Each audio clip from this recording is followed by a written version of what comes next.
All right, man. Here we go again. Celtics Heat.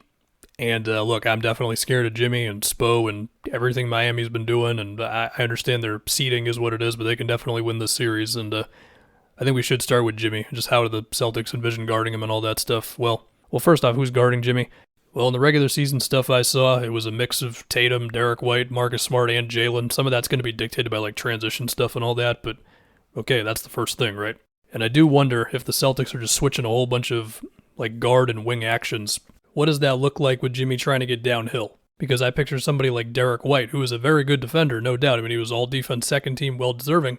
But if the Heat are able to put Derek White in a position to where he's switching on to Jimmy, but Jimmy's already built up a little bit of momentum, maybe it's a screen that's higher up or whatever, or some sort of an off-ball set where it's like Derek White's guy screening for Jimmy, and then Jimmy's like going downhill from the wing. It's like, again, Derek White, very good defender. Also, Jimmy's got a lot of weight on him. And I think that's going to be a big thing in this series because I anticipate there's going to be a good amount of switching. So, like, can ball handlers just get downhill enough even versus a switch? And, I mean, what does it look like if Jimmy is coming around a screen at full speed and it's Jalen switching onto him, you know? And specifically for the Celtics, how does the help defense look behind that? And who is Rob playing off of? That's something I'll get to in a second. But another thing is, Horford, who I imagine is going to be guarding Bam. There was some stuff with Time Lord guarding Bam in the regular season, but in that one game, a lot of guys were out. If Horford is on Bam, and in the regular season stuff I saw, like he was in drop a lot of the time, and as we know in these playoffs, Horford has mostly been dropping on screens. And so for the Heat's sake, it's like, is that the one consistent source that we can find in the series of just getting looks, whether it's Jimmy, and if he's got the pull-up cooking, or obviously trying to get downhill, Gabe Vincent, Lowry, Caleb Martin. I mean, some of these guys are going to be more like handoff actions with Bam and less so like just Jimmy's simple stuff, Max Strus, or if Duncan Robinson's getting minutes for some handoffs, and if they've got daylight, they got to shoot it, of course. So how high up is Horford going to be on these actions? I don't know. I mean, it's certainly possible that they could ask Al to switch more often. I don't know. The other thing I mentioned with Rob and, who he could potentially help off of.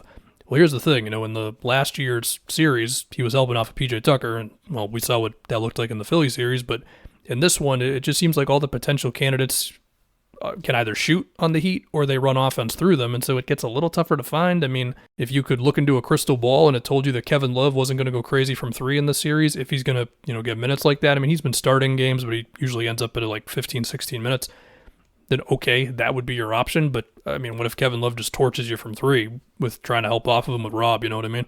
So that becomes a little interesting, but like if there's one guy on the Heat that they can find for Rob to help off of, like we all know how devastating that becomes for the opposing team trying to score on the Celtics. I mean, in some of the podcasts I've listened to, like I've heard Gabe Vincent as a potential name there, but I mean, he can put the ball on the floor. Like I get it, his shooting can be up and down, so maybe that's just the answer, but I just feel like the Heat would just put him in some sort of action. Now, to go back to the Horford drop stuff, I mean, if he is in drop, will that give Bam the openings for the pull-up mid-range and all that, which, comes and goes with Bam. Sometimes he looks amazing on those, like, free throw line jumpers. Other times he doesn't.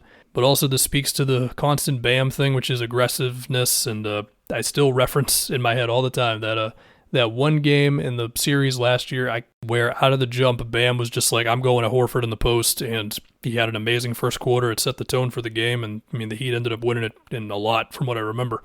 So we're going to see. Of course, we could also see times where like Tatum and Jalen or Grant Williams as well are on Jimmy, and he's got to take them in a one-on-one, or I could picture Grant Williams being on Bam sometimes, honestly, because they've done that before. I guess really you could see anybody on Bam with the way the Celtics do it. I mean, they had Marcus Smart starting possessions on Embiid sometimes, or Tatum or Jalen or whatever, so you could do a similar thing against the Heat, and that would give you more switchability against the Bam Jimmy stuff, or Bam anybody stuff, really. I guess it kind of depends on who ends up switching to Bam, but yeah.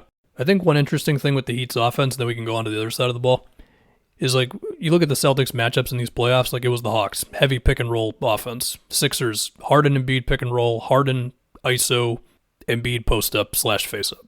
You kind of knew what was coming, whereas this Heat team, there can be a little more of just like off-ball movement, general swinging of the ball, just Eric Spoelstra things, I mean, they might run something where like Caleb Martin and Bam are running a screen, and then at the same time, Jimmy is going to relocate from like one side of the floor to the other, and a little different than what you might have saw in the earlier rounds. And now for the other side of this thing, when I looked at the regular season, Caleb Martin was on Tatum a good amount of the time. Again, that was before Kevin Love was here, and I mean, what does Kevin Love look like in the series? He's going to get minutes like that. I mean, they had him just hedging at times against Jalen Brunson screens, being really high up on the screen. And so if the Celtics try to go at him with Tatum or Jalen screens or Brogdon or Derek White or Smart, is that going to be a similar thing? I don't know, but the big thing for me is just everything with Bam on defense for the Heat. I mean, there's possibilities of Spoelstra busting out a zone and all that, and I mean, speaking of a zone, like the real fear with a zone against the Celtics team is that it'll just freeze their offense and they won't know what to do, and it'll kind of force them into their ISO mode, walk the ball up court slowly thing, which can sometimes just be the worst version of this team, as we all know. As far as how to counter the zone, well, it depends on the zone. I mean, sometimes it's get a really good player in the middle of the floor, and you would think that that's like Jason Tatum because he can make that shot and he can also make a play to anywhere. I imagine there's going to be a good amount of switching. And I mean, we've seen at times when you start switching a lot on the Celtics, it can slow down their offense. And looking back on last year's series, just for a little bit, there were times where they would have like Max Strus on Horford, and then Bam would start possessions on like Jalen. That's super interesting. If the Celtics are going to go double big, do you start Bam on Time Lord for the sake of allowing Bam to be a little more of a help guy? Of course, the fear there is you're giving up offensive rebounds, cuts to the rim, lobs to Time Lord. I get it. But maybe that's a little easier to deal with than playing off a Horford and potentially giving up threes. What is going to be the balance there between we're content with Bam's guy getting some stuff for the sake of him being able to, load up on Tatum, Jalen, Brogdon, Derek White, and all that, Smart as well. But also, how often is Bam going to be involved in the action? Because as we know, dude can switch, and I like Tatum, I like Jalen, but trying your hand at going at Bam one-on-one, it's just not really something you want to be doing possession after possession, right? Now, with that said, could we see Bam not switching immediately? I mean, there's a good reason to have Bam switch, I get it. But also, I do feel like sometimes teams figure out, oh, Bam's up here, now we can get something else going, he's not at the basket, So would the Heat ask Bam to, be in a high drop or get up there for a second, then get back to Horford or whoever? That's a possibility as well, no doubt. And anyway, the other important thing in this series to me is that Tatum and Jalen are just going to have to be aggressive as all hell with their drives to the rim. And some of that's going to have to be potentially versus a switch where maybe you come around that screen really, really hard. And so the dude switching onto you is kind of got to be oh crap, as opposed to a more normal switch, if you will. And I think the Celtics could help them out with that as well by setting high screens early in possessions with the intention of coming around that screen with a lot of energy and not just your normal little, oh, I got a screen, now let's get into the next thing of the play. With the goal here basically being of the dude switching onto you's backtracking. And so that could be Marcus Smart screening for Jalen very early in a possession to where Jimmy's coming around that screen, and then it's Max Strus who's got to meet Jalen already going downhill or whatever the matchups would be, For what it's worth, the Heat had Jimmy starting on Jalen on possessions that I saw in the regular season. But I am going to go with the Celtics in probably 7.